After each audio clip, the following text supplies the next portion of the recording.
All right. Hey, everyone. Patrick Bell here with Frank Scivally with Cascade Properties and Investments. Known Frank for a few years in the consulting world. He's also a business broker, does a few things. So, Frank, I want to kick it over to you. Tell our audience who you are, what you do, and let's jump into it from that angle. Well, first of all, I guess from a professional side, as you said, I'm a business broker and real estate broker.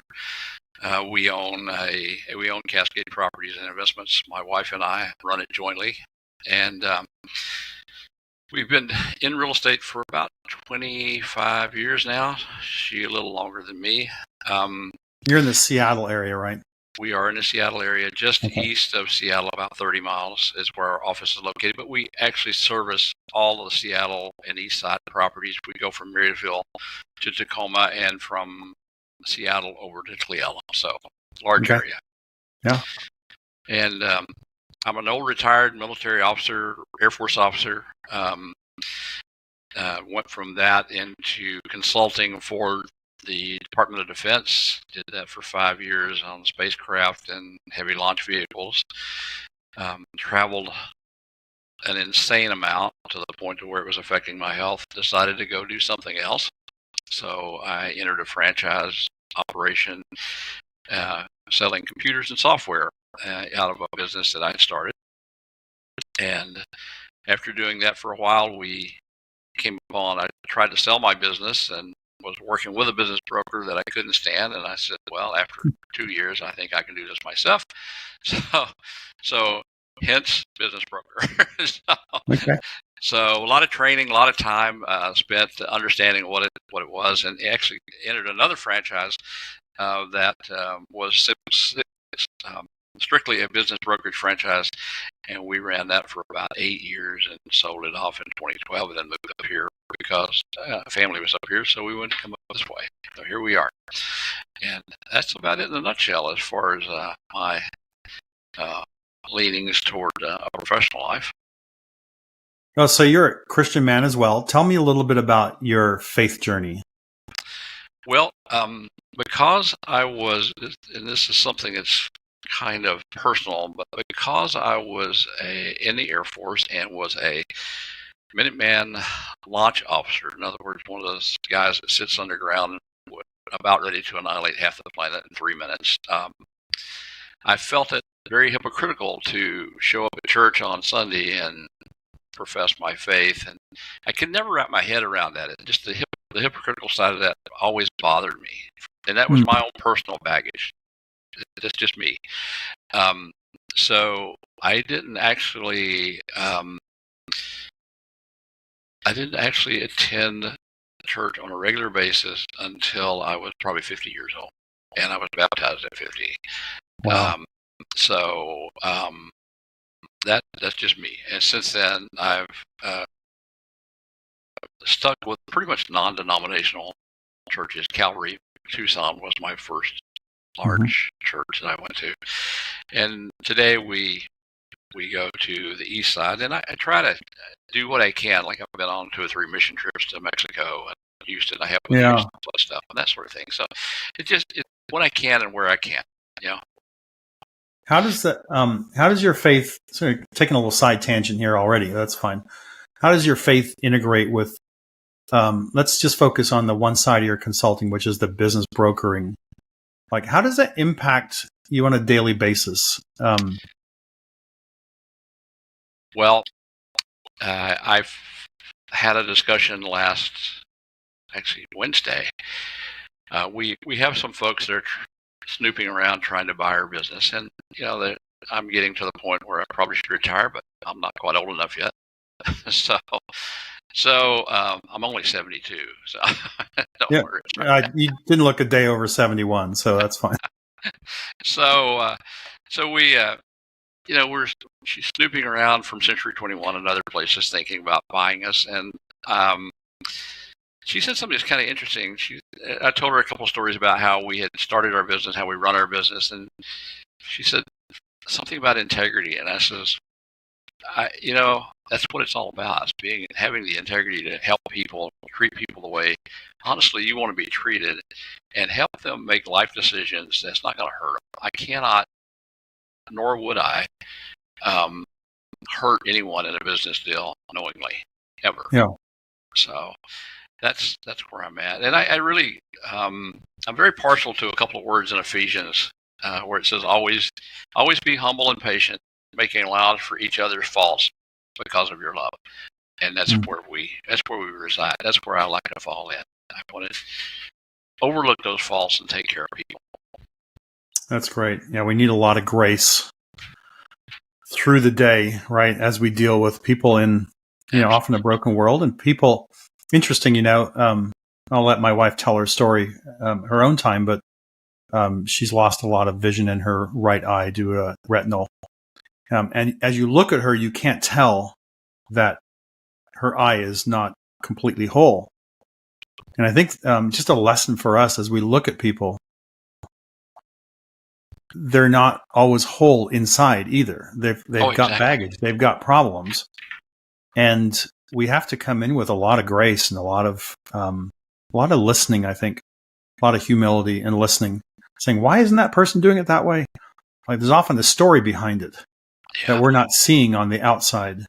Yeah, I would think that's one of, or maybe the most important attribute about being a consultant or a broker, whether you're residential, commercial, business brokers, whatever, or consultants, is that you have to be a good listener, number one, and you have to be a critical thinker, number two.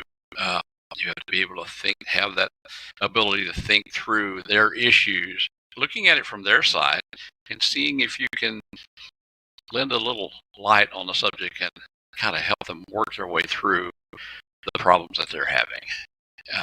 I think that's critical. I learned that I actually taught for university for about 10 years, and they always gave me the critical thinking class to teach. So I did a lot of those, and I keep referring back to that because it's helped me in so many ways to do that. So as a business broker, tell us some stories about like how you consult and how you've approached that whole area of business brokerage. Tell us, enlighten us a little bit about that, and maybe how it ties into other people, even who are maybe other different types of business growth consultants or something like that.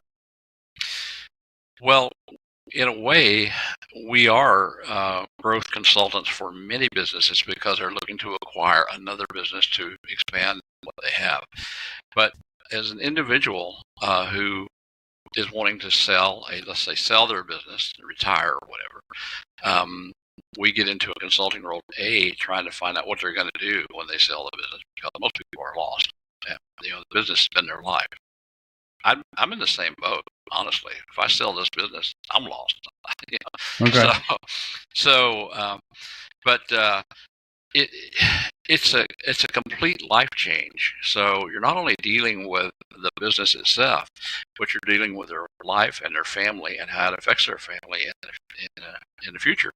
So one example was I took on the sale of a business here in Bellevue, actually, and it was a very interesting little business. It was an Asian fellow and his wife who were building binding fasteners for skis and snowboards. And you look at these things, and it's just a little screw with a little nut, and there are different types of them. There's about 40 different types that they had.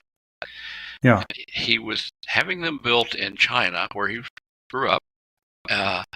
They were shipping them here to a warehouse in Tacoma, and they were costing him, I don't know, 10 cents a piece or something like that. It's a minimal amount. Sure.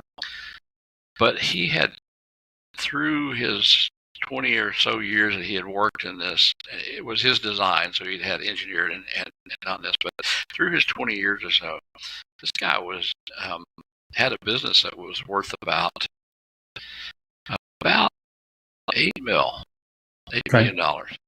And we worked with him for about 6 months to sell it. And there's a lot of hand-holding going on, of course, during that selling process. But what was really interesting in that regard is he was the seller here in Bellevue. We had the buyer over in Illinois. Okay. We had the SBA who had to approve everything, and they were in San Diego. And we had the bank in Missouri. Okay. so I was the pivot man on all of that. So it's just, knowing how to deal with these folks and what to do. It's a challenge, but it's fun. It's fun as well. Yeah. It's a lot of fun.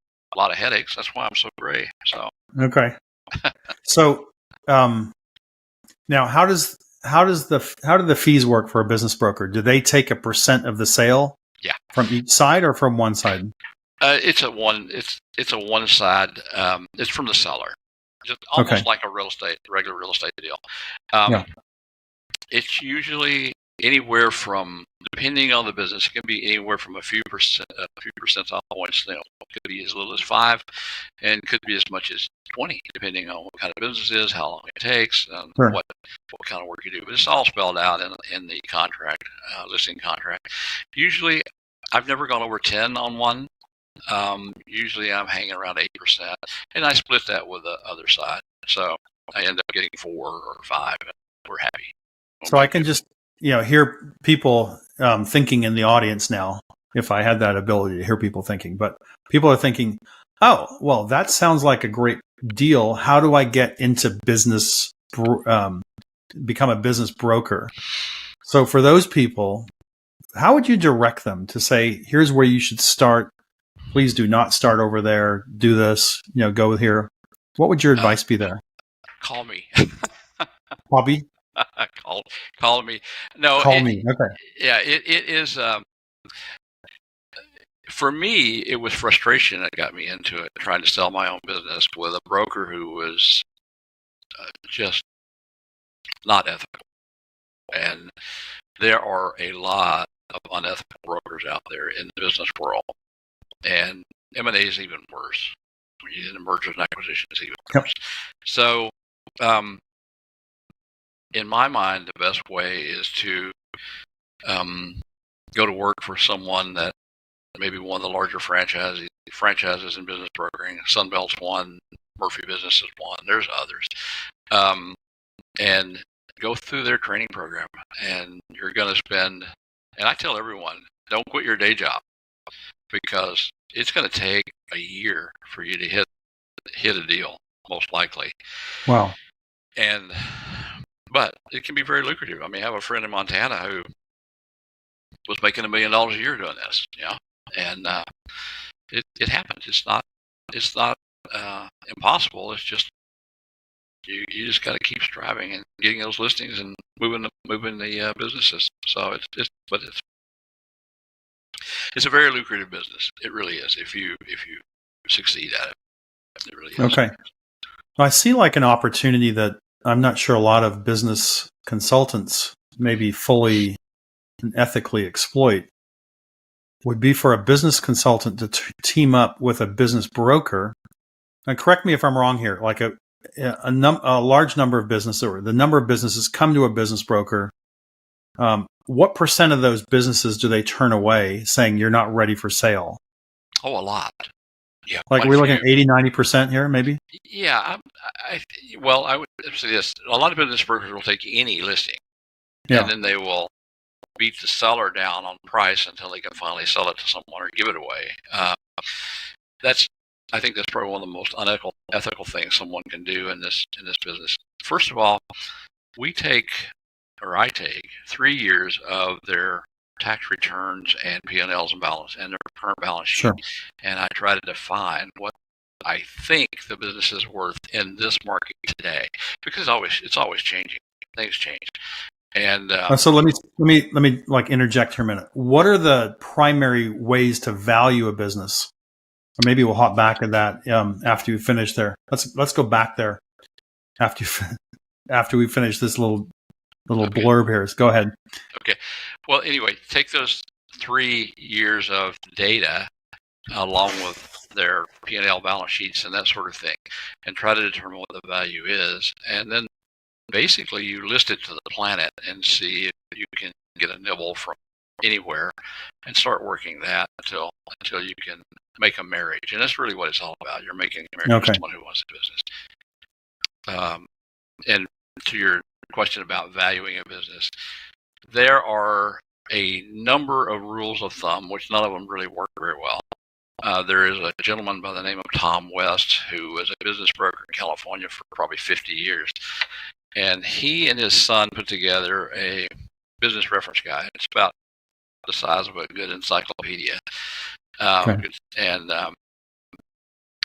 volume. And he has calculated over the years the businesses he and his company had sold over the years, and about what they are based on volume and sellers. One of the big key factors is seller's discretionary earnings, which is basically what does a seller actually take home at the end of the day before taxes. And that is used with a multiplier, and that multiplier can be anywhere from 1 or 2 all the way up to 10. I used to think one of the ones that used to grab me, just shake me pretty well, was dry cleaning companies have a multiple of 10. Okay, wow. In his book. I've never sold one, but I've valued a couple. It never worked out that well. But, they were very lucrative at one point. Now, everybody's afraid of the environmental problems that go along with those, so they're hard to sell. Sure. Okay, so the valuation methods are we looking at discounted cash flow or yes, asset-based, or a combination of those different things? We have multiples of revenue. Yeah, you have cash flow, multiples of seller's discretionary earnings, and then the asset is like if they own the property on the assets themselves, then that rolls in on top of that. So that's how you value those. And fair market value, like if someone has a machine shop, let's say with $1 million worth of machines that they bought over the years, it's not worth $1 million to someone who's buying it. So you look at fair market value in today's market. It could be 100,000, or it could be worth more, sure. Just depending. Usually we get a someone to come in and give us an appraisal of those kind of machines. It takes a while to figure that out. And once you do, you have to, and the next question is to someone who's selling a business is, what would you really take for this? And I use this question. If I roll up at your front door with a truckload of gold bars, how many do I have to drop off in front of your door to get your business? Yeah. And that usually works to get them to give me an answer that this is what I'll genuinely take for it, even though I'm asking maybe 2 times that for it. Yeah. And so do you find that like there's a percentage of people who will like, let's say I'm looking for $1 million for my business. On average, what would I expect to get in reality? Like, is it generally most people don't sell for what they think it's worth? They get a fraction of what they're hoping for. Do you know any numbers around that? Every business is different. And as a matter of fact, the guy who did the little ski inserts was thinking his business was worth $100,000, about $100,000. Because that's what he had. Okay. That's what he had in assets down in the dropship location in Tacoma. You see what it turned out to be. So it just works out well. I mean, everyone's different, and you just have to work through it. And there's no cut and dry. It's 6% of this or 10% of that, or it's just not. Every business is different. Do you see an opportunity for maybe a consultant who's in the business growth space to joint venture either with yourself or with any number of business brokers out there? Because from what I understand of the people who are business brokers, they're often just turning away people. And these people are trying to sell, but they become an ideal client for a business growth strategist or a business growth consultant who will come and say, hey, let me help you get to the place where you can sell. Right. Is that a big opportunity, or what? Give me reflect on that. I don't know if it's a huge opportunity, but I think it's an area where that should be explored more, because we're 2 different groups running in 2 different paths. I think there's certainly some room for a merger there, that we come together and work together. I've been to in talk with many business owners who believe their business should be worth 3 times what it's really valued at. And the first thing to do is, what are you going to do to get it there? Because it's not there yet. It's never going to sell for this. What are you going to do to get it there? And that would be the first thing to do, is find a growth consultant. I think it could definitely be a nice little marriage if more people would look at it that way, I think. Okay. Now, if I remember, there was a company we both were involved in the past, and you helped me with some valuation side of software there. Maybe I'll call on you for that little thing we did. We won't mention any names or anything, but maybe I'll call on you again for what we're building and for later this year coming out with. We got something a little bit more robust we're going to come out with. So software is an interesting animal in that it changes so dynamically, both good and bad, in a matter of hours sometimes. So it's hard to value. So it's just basically, where are you at right now, and what are you doing right now, and then we apply those multiples and come up with some kind of a number. It's Lisa and I actually had a little software company at one time, and we were a little ahead of the game. We did a piece of software called Broker Anywhere that was before the internet was the internet, and you could do what we do now on the internet. We used Palm Pilot, so you would actually download from a server that we own your data, and then you use your Palm Pilot during the day when you're in the field, and then at night you upload it back up, and everything was there for you on your server. We own the server. We tried to develop the software, but the backbone just wasn't there. It wouldn't support it back in those days.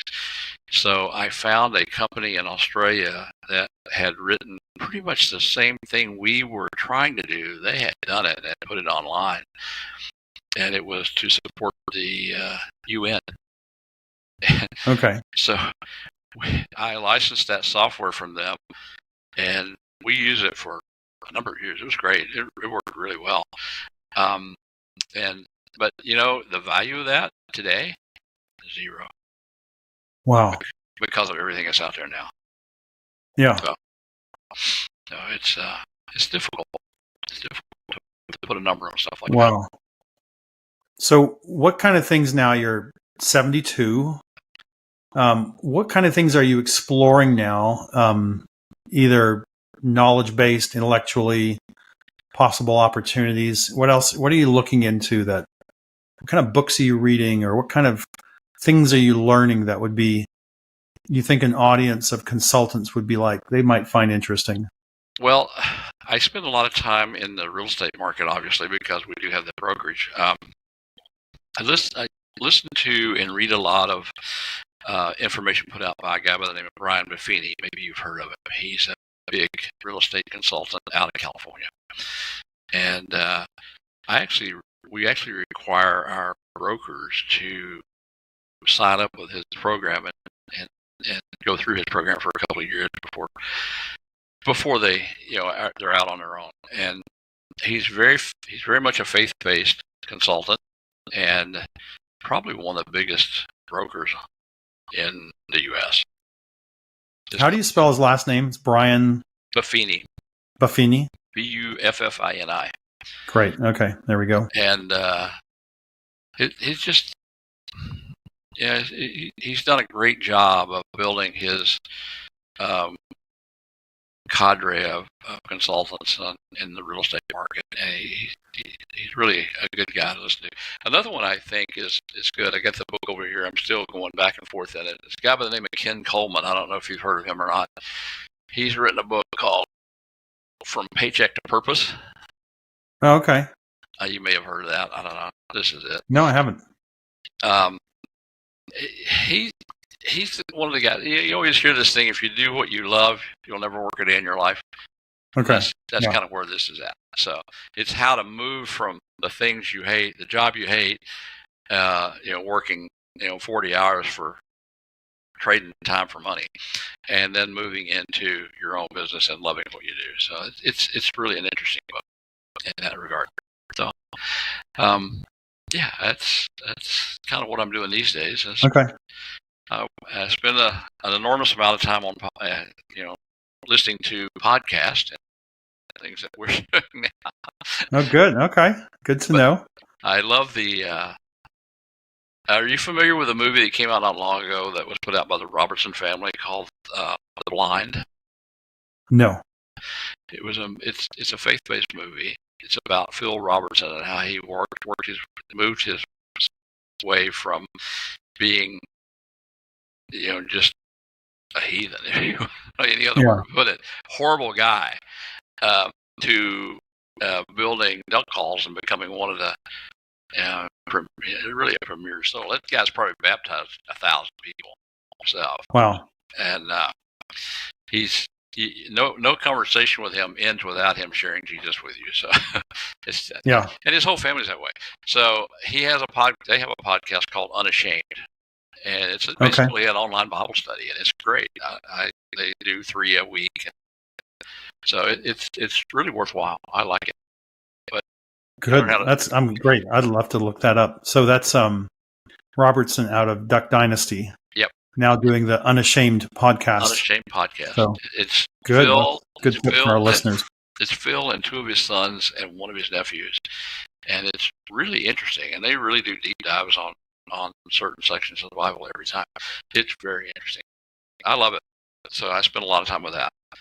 And then I want to volunteer more. I want to give more. I was trying to get down to Cuba on a mission trip, and I talked to our lead pastor the other day about going. He says, "Guess what? They're all full." Of course they are. Oh no, they're going to Cuba. Of course they're full. Anyway, yeah. But I would have loved to have gone on that. But yeah, it's okay. We'll end up. I'll do 1 or 2 of those a year just to get out of the normal routine for a few days. Especially in January, February in the Seattle area, we'll get you out.